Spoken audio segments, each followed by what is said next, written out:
Hello everybody, welcome to ICY. ICY is a narrative-driven post-apocalyptic survival RPG set in a new ice age where your life and the lives of your followers hang on every decision you make. Create your own character using a detailed stat system that influences your abilities, then begin your journey of survival across a frozen world.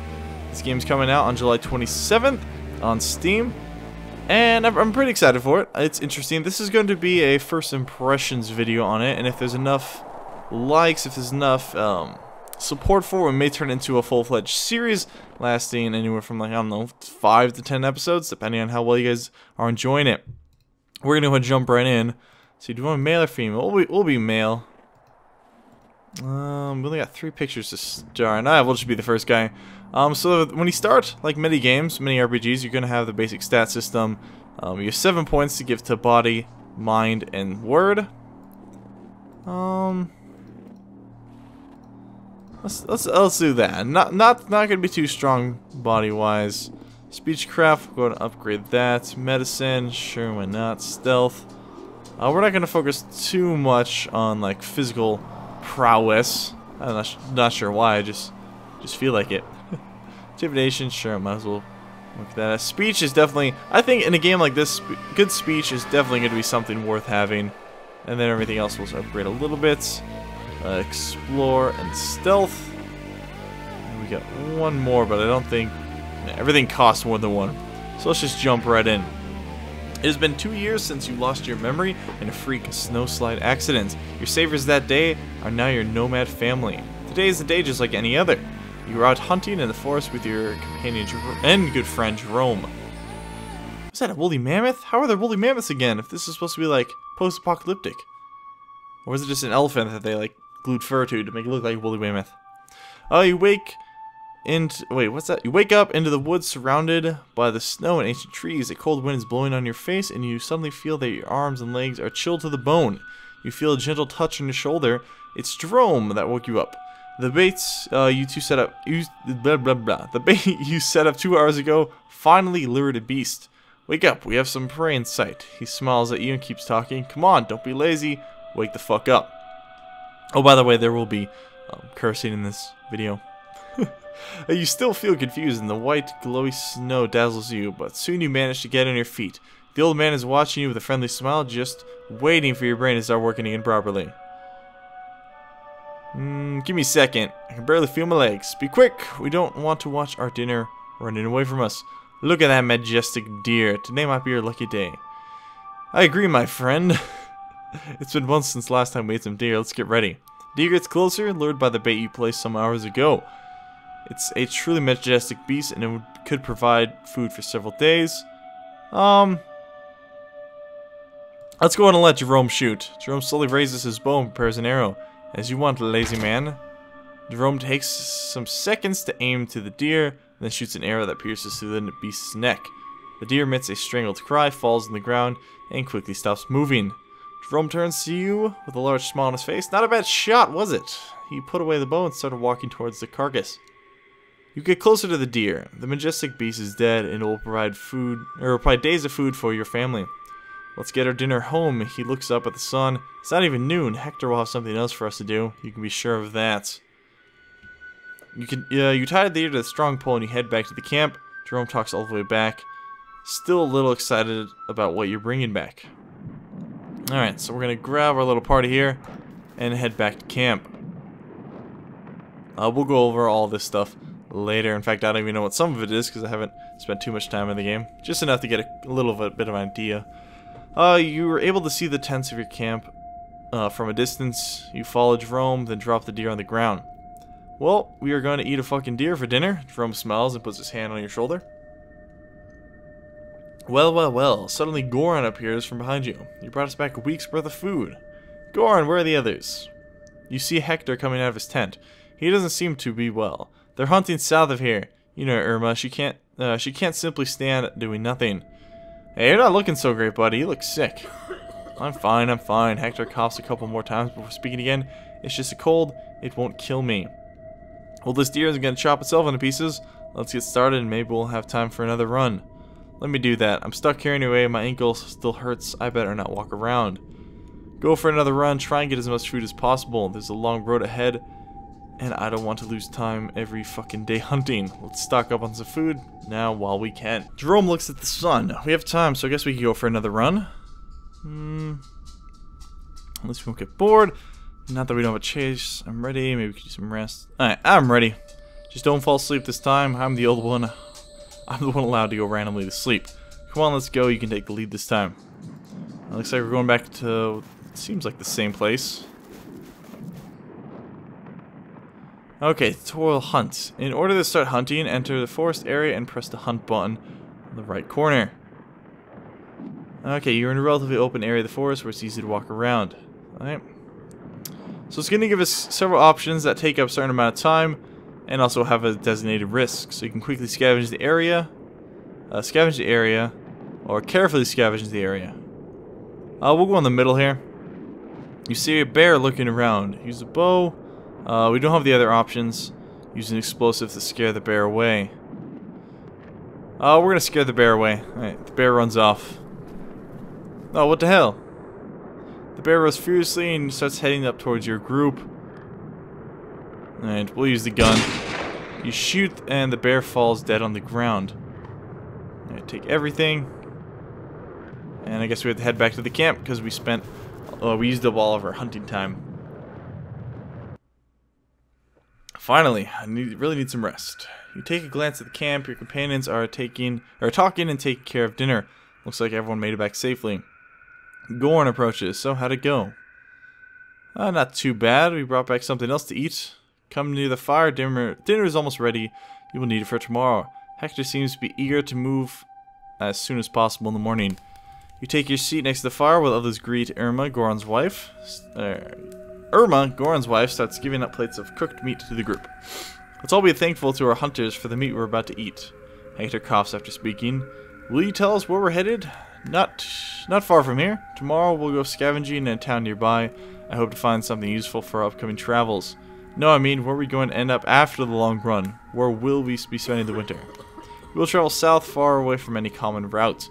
We must get away from the plains. Hector coughs again. The plains are becoming dangerous, and I'm not talking about all the bandit activity. There are rumors of something more. There are rumors about more and more red horsemen swarming around here. What does it mean? I'm tired of traveling without a purpose. We have always stayed in the plains. Why should we travel out to unknown lands? Don't worry, it's all snow and cold just like here. You didn't miss anything special. I don't care what we do. If the plains have become that dangerous, we should probably leave. I won't put my children at risk without reason, and traveling away from any known route is a huge risk, especially when the only thing we know is that we're going south. Does it really matter? It would help to know more. That should be enough. I agree. Hector fails us. Say nothing. It would help to know more. Seems like a logical reason. I mean, course of action. I'm gonna have to drink a lot of water in this game. It's a lot of talking.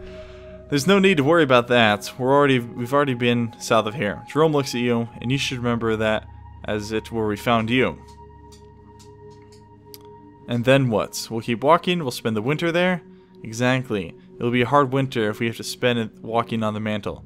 I don't know if I can do that. I don't want to do that. I have 2 children. Hector seems quite annoyed. I already said that the plains are becoming dangerous. If you don't want a red horseman clan to attack us and enslave the survivors, do you? It's better to walk in the mantle for the entire winter than to face them. The sooner we run away, the safer we will be.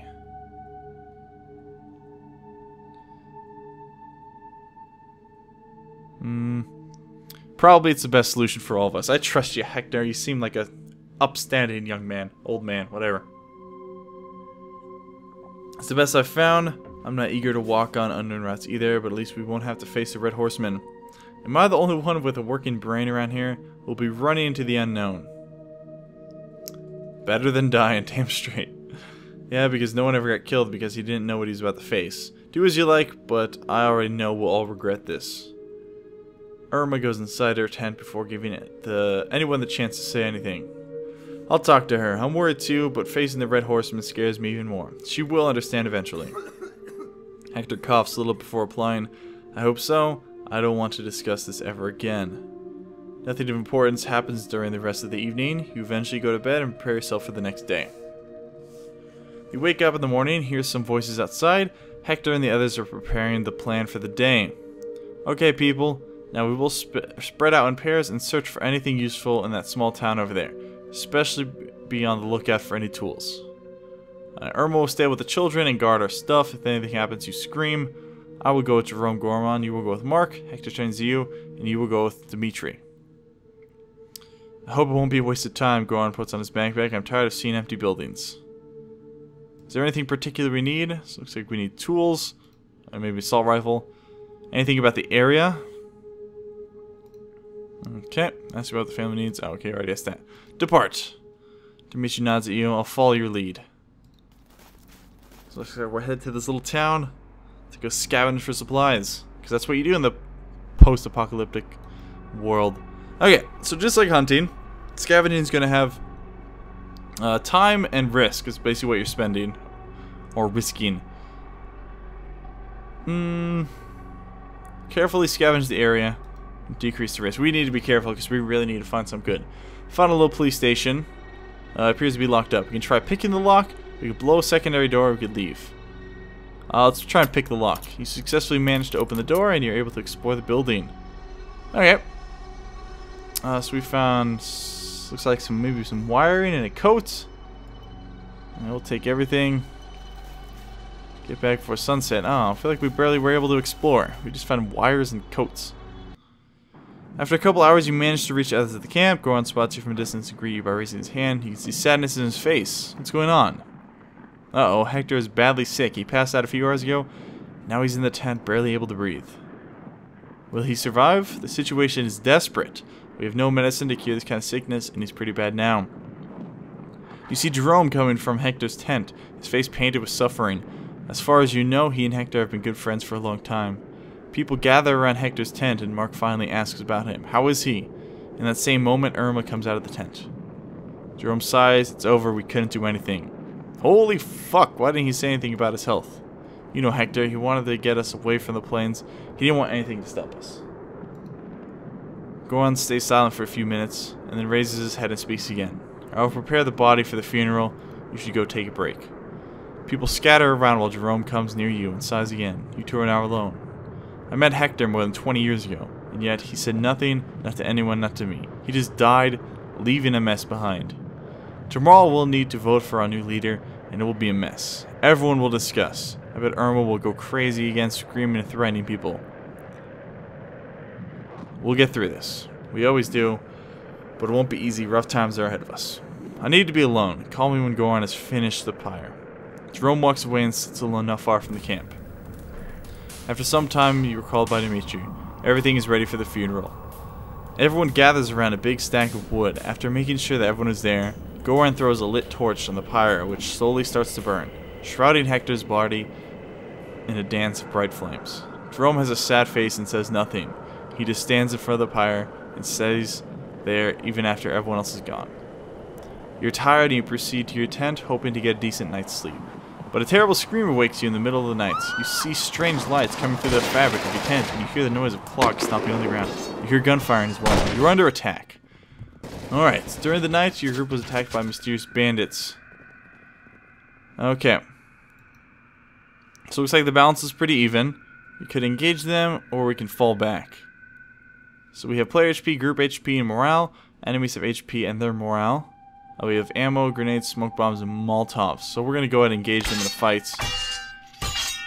Okay, enemies receive negative 12 HP and negative 2 morale points. Group receives negative 49 HP and... oh, damn. Okay, so they kind of kicked our ass. A hostile horseman is charging your direction. Use your gun to shoot him, fight him in close combat, use a smoke grenade, drop yourself on the ground and avoid his attack. Drop on the ground. You were unable to defend yourself from the enemy. Ouch. So minus 8 HP. Okay, we're gonna fall back. Okay. Ouch, that hurt a lot, damn. You feel weak and achy. You try and crawl on the ground, but each movement you feel the pain all over your body. You try to stay awake, but as soon as your willpower weakens, you pass out. After that, there's only darkness. You don't know how long you stay unconscious. Strange dreams populate your rest, dreams of different place, different time. You see a shiny tower going towards the sky, technology you've never seen in the White Wasteland, technology belonging to an ancient world which fell apart. Then in the dream you hear a familiar voice. It's Jerome and he's calling to you, asking you to wake up. You finally realize you're dreaming and this world the sudden consciousness brings you back to the walking world. Hey, wake up, you okay? What happened? Well, the situation is pretty messed up. Let's look around you. You look around, the morning sun blinds you at first, and you're able to see that you and your mates are sitting on the ground tied. You're not the only prisoners, and there are other people that seem to share your condition. Armed bandits are guarding the area. You can see many tents scattered around. It's difficult to understand how many there are. Running away from them won't be easy. They have our guns and everything else we need to keep us in place. You will never escape. We try, but there are too many. They have guns and horses, and if they want us alive, I fear we all become slaves. Now they have to keep their eyes on more people, and it will be hard for us to find an opening. I like his spirit. Won't be beaten again just because someone wants... Oh wait, what's this? I won't be beaten again just because someone of you wants to do something that's stupid. They beat all of us, Joseph. What should we do? Just wait here to be sold to slaves? Long story short, we tried to run away during the night. They found us and beat the shit out of us. End of the story. I'll take care of that. I'll just find a way to set us free. Unless you have a freaking genius idea, I'd like to not get beaten again. Screw you, I'd rather die than be a slave. We're leaving, I don't know how, but we're leaving. The stranger smiles slightly. Sure, I'm really curious to see what you will do. A bandit approaches you and he starts screaming. Shut the fuck up, all of you. We're moving away now. Prepare yourself, it's going to be a long walk. Alright guys, but I think that's where we're going to leave it for this chapter. This is the first impression series. If you guys are interested in continuing the series, leave a like and comment in the comments below saying, hey, we want this to be a full-fledged series on the channel. And I'll see you guys next time, possibly for some more IC. Thank you all so much for watching, and a quick shout out to my patrons: Click, Burt Macklin FBI, The New Warden, D-Pay, and Tiny Pirate. Thank you guys so much for your support. And if anyone else is interested in supporting the channel, you can visit patreon.com/Ctop. Thanks for watching.